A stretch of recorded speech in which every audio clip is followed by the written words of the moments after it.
এবার পার্শে মাছটা ভেজে নিচ্ছি। দেখুন বন্ধুরা, মাছটা নুন হলদে মাখিয়ে রেখেছিলাম, কি সুন্দর দেখাচ্ছে দেখুন। এটা তেলে ছেড়ে দিচ্ছি। পুরো সিদ্ধ হয়ে গেছে। এইবার মশলাটা দিয়ে দিই, জিরা আর লঙ্কা বাটাটা দিয়ে দিলাম।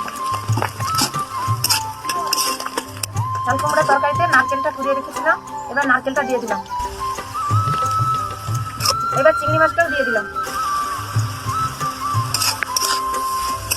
পার্শে মাছটা ভাজা হয়ে গেছে, এবার আমি বাটিতে তুলে নিচ্ছি। চাল কুমড়া তরকারি হয়ে গেছে, এবার নামিয়ে নিচ্ছি।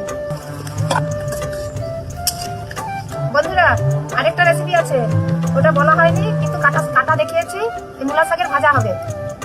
দেখুন, মূলা শাকটা আগে সেদ্ধ করে নিচ্ছি। পেঁয়াজটা আর টমেটোটা ভাজা হয়ে গেছে, একটু তেল ছেড়ে গেছে। এবার গোটা কাঁচা লঙ্কা, মশলাটা ভাজা হয়ে গেছে, টমেটো পেঁয়াজটা। এবার সরষা জিরার জলটা দিয়ে দিলাম। বন্ধুরা, মাছের ঝালে সরষার জলটা দিয়ে দিলাম। এবার একটু নুন হলদি সামান্য দিয়ে দিলাম। এই পরিমাণ মতো হলদি আর পরিমাণ মতো নুন দিলাম। মূলা শাকটা সেদ্ধ হয়ে গেছে, এইবার আমি তুলে নিচ্ছি। ওর জলটা নিগড়াতে হবে। বন্ধুরা, মূলা শাকটা মিশিয়ে নিয়েছি। এবার কড়াই কাঁচা লঙ্কা দিলাম, কাঁচা লঙ্কা দিয়ে দিচ্ছি। কাঁচা লঙ্কা দিয়ে মূলা শাকটা